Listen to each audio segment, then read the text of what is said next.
आपको पता है, अरे मेरा नबी तो वो नबी है जिसने कुत्तों का भी ख्याल किया है, जिसने जानवरों का भी ख्याल। आपको बताऊं, एक मर्तबा मैं ट्रेन में सफर कर रहा था, एक शख्स ने मुझसे कहा कि तुम्हारे नबी ऐसे थे और माज़अल्लाह ऐसे थे। मैंने कहा तुमने नबी को पढ़ा? उसने बोला नहीं पढ़ा। मैंने कहा टीवी चैनलों पर बकवास देखकर तुम गलत फहमी का शिकार हो। मैं बताऊं मेरे नबी कैसे थे? बोले कैसे थे? मैंने कहा दुनिया में कोई लीडर बता दो जिसने कुत्ते का ख्याल किया। अब मेरे नबी को सुनो। एक मर्तबा अल्लाह के रसूल एक लश्कर के साथ जा रहे हैं। एक लश्कर, हजारों का लश्कर हुजूर के पीछे चल रहा है, हुजूर आगे आगे चल रहे हैं। एक कुतिया अपने बच्चों को दूध पिला रही है।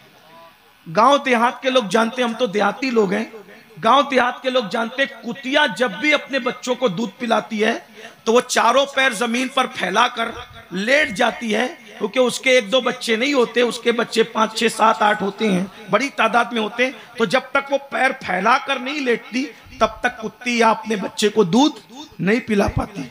तो रसूलुल्लाह ने कुतिया को देखा कि वो जमीन पर अपने पैरों को फैलाकर अपने पिल्लों को दूध पिला रही है। तो हुजूर ने एक सहाबी को वहां खड़ा कर दिया। ध्यान से सुन लो, कैसा है मेरा नबी, क्या बात है, कैसा है मेरा आका, क्या बात है, मेरे सरकार की शान क्या, मेरे मालिक का मकाम क्या है, मेरे आका की अज़मत क्या है। अल्लाह के रसूल एक सहाबी को खड़ा कर देते, तुम यहाँ खड़े रहो, और कहते हैं लश्कर में ऐलान कर दो कि रास्ता बदल दो, रास्ता बदल दो। रास्ते में कुतिया अपने बच्चों को दूध पिला रही है। अगर कोई मेरा सहाबी कुतिया के करीब से गुजरेगा तो कुतिया डर करके भाग जाएगी, उसके बच्चों के मुंह से उसका दूध छूट जाएगा। हम रास्ता बदलकर मुश्किल उठाना तो गवारा कर सकते हैं, लेकिन कुतिया का दूध उसके बच्चों के मुंह से छूट जाए, हम इसको गवारा नहीं कर सकते। क्या बात है, वाह, ऐसा नबी, क्या बात है, वाह। एक बात कहता हूं, आज से पहले तुम्हें ये रिवायत मालूम थी? कितनों को मालूम थी? जरा हाथ उठाओ। कितनों को ये रिवायत, कुतिया वाली रिवायत मालूम थी? बताओ। 5 से 6 लोग से ज्यादा नहीं जान रहे, बाकी नहीं मालूम थी। एक बात मैं आपसे पूछता हूं मेरे भाई, बताओ ना मुझे, मेरे भाई बताओ, जब आपको नहीं मालूम तो आप दूसरों को क्या बताओ? आपको हीरो की जिंदगी मालूम है, अदाकारों की जिंदगी मालूम है, मौलाना की जिंदगी मालूम है, मुकर्रिर की जिंदगी मालूम है, पीरों की जिंदगी मालूम है, जिसका कलमा पढ़ते उसकी जिंदगी कुछ भी नहीं मालूम। बोलो, क्या हम नबी से यही वफादारी कर रहे हैं?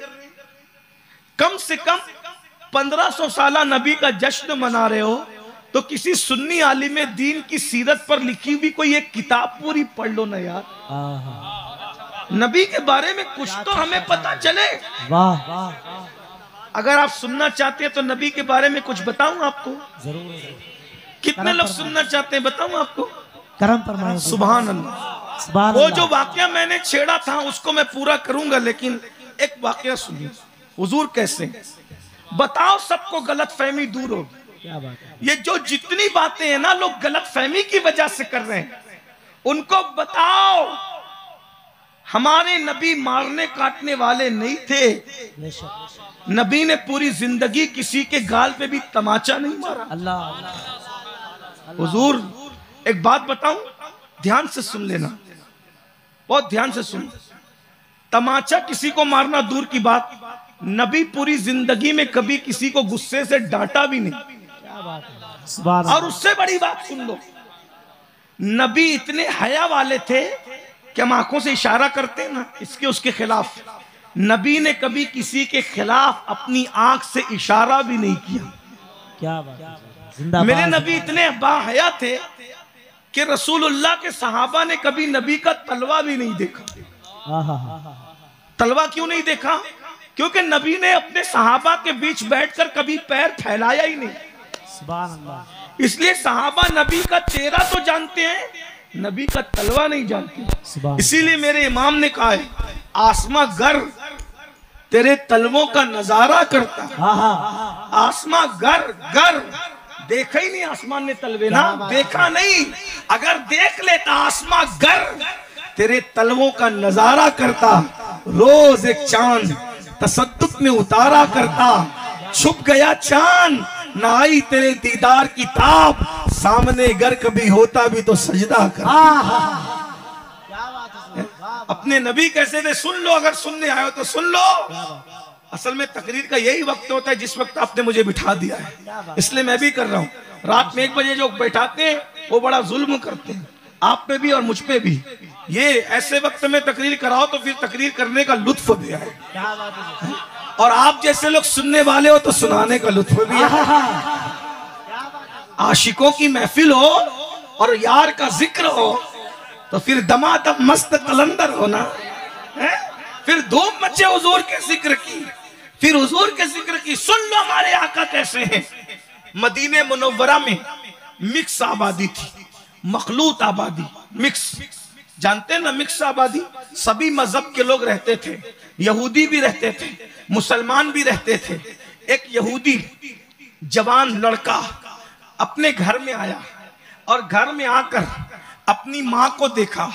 उसके माँ के बदन पर कुर्ता उस बड़ा फट गया था, उसका फराक, समझाने के लिए कह रहा हूं, बड़ा फट गया था, जगह जगह से फटा हुआ था, कुर्ता फट गया था। और फटने की वजह से उसकी माँ का जिस्म दिख रहा था। वो यहूदी नौजवान अपनी माँ से कहता है, अम्मी तुम्हारा कपड़ा इतना फट गया है कि तुम्हारे जिस्म को नंगा देखना मुझसे गवारा नहीं हो रहा है, मुझसे बर्दाश्त नहीं हो रहा है। अम्मा अगर तुम इजाजत दो तो मैं मुसलमानों के नबी के पास जाऊं और जा करके उनसे कहूं कि मेरी माँ के लिए एक चादर दे दो, मैं चादर मांग के लाऊं माँ। तो उस माँ ने कहा, बड़ी गलत फहमी का शिकार थी, इसलिए कि गलत प्रोपेगेंडा इंसान को गलत फहमी का शिकार कर देता है। बड़ी गलत फहमी का शिकार थी। कहा देखो मुसलमानों के नबी अगर चादर देंगे तो चादर के बदले हमारा ईमान छीन लेंगे, हमारा मजहब छीन लेंगे, माज़अल्लाह। यानी वो अपने आप को यहूदियत पे रहने पर ईमान समझ रही थी अपने ज़ौम में। तो कहा वो हमारा ईमान छीन लेंगे, हमारा मजहब छीन लेंगे, हमें मुसलमान बना देंगे। तो चादर के बदले मुझे मुसलमान होना गवारा नहीं है, मुझे मुसलमान होना पसंद नहीं है। बस इतनी बात उसने सुन कही और कहने के बाद कहा, अगर चादर ही लेना है तो जा तेरे चच्चा से लेकर आ, तेरा चच्चा बड़ा मालदार है, कहना मेरी माँ की चादर फट गई है और जाकर के चादर लेकर के आना। वो गया अपने चच्चा के पास और चचा से कहा, मेरी माँ की चादर इतनी फट गई है, कपड़े इतने फट गए हैं कि माँ का बदन नंगा दिखता है, मैं अपनी माँ के बदन को नंगा नहीं देख सकता, एक चादर दे दो। चच्चा ने गालियां दी और कहा, जब देखो जब मांगने चले आते हो तुम्हें शर्म नहीं आती, जो गालियां देनी थी देता रहा। उसके बाद भगा दिया। रोते हुए आया, माँ से कहा, माँ चच्चा ने तो कुछ नहीं दिया, उल्टा गालियां दे करके भगा दिया। माँ मुझे इजाजत दो ना कि मैं मुसलमानों के पैगंबर के पास जाऊं और जाकर उनसे कहूं कि वो मुझे चादर दे दे। माँ ने कहा, बेटा वो तुम्हें मुसलमान बना देंगे।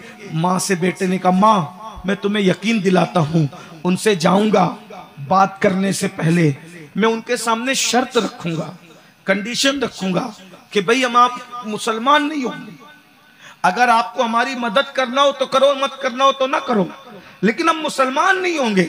उन्हें देना होगा तो देंगे, नहीं देना होगा तो नहीं देंगे। माँ ने कहा, अगर इस तरह जाओगे तो इजाजत है, जाओ मैं तुम्हें इजाजत देती हूँ। अब ये गया और जाने के बाद क्या देखा, सहाबा के झुरमुट में अल्लाह के रसूल जलवगर थे। क्या बात है। जरा सोचो तो, जब नबी की बात महफिल में होती है तो इतना मजा आता है, जब महफिल में नबी खुद जलवगर होते होंगे तो उस वक्त तो कितना मजा आता होगा।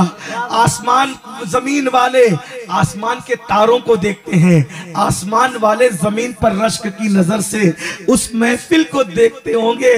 इन जगमग जगमग तारों में सरकार का आलम क्या होगा, चमकते हुए सितारे मेरे आका के सहाबा और उसमें मेरे आका की जलवागरी, क्या हाल होता होगा, क्या महफिल होती होगी।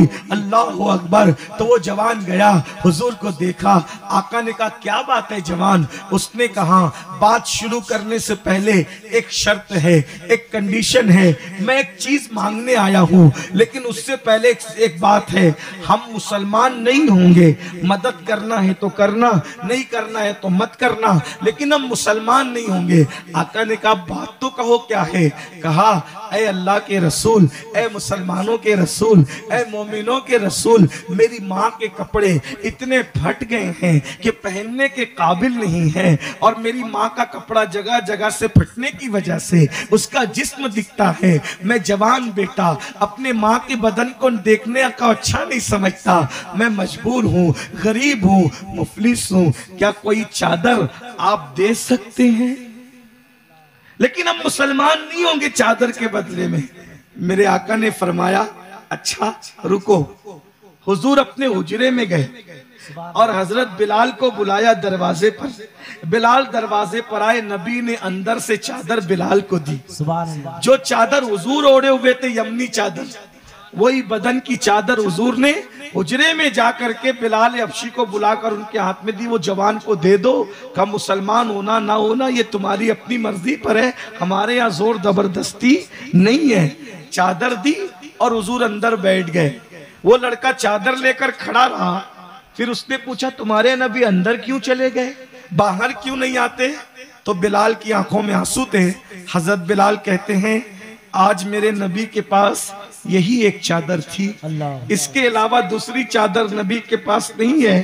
तो जब नबी ने अपनी चादर तुम्हें दे दी तुम्हारी माँ के लिए, तो नबी के लिए अब चादर ओढ़ने के लिए कोई दूसरी चादर नहीं है। तो नबी का जिस्म अक़दस बगैर चादर के है। तो नबी अपने हुजरे में बैठ गए।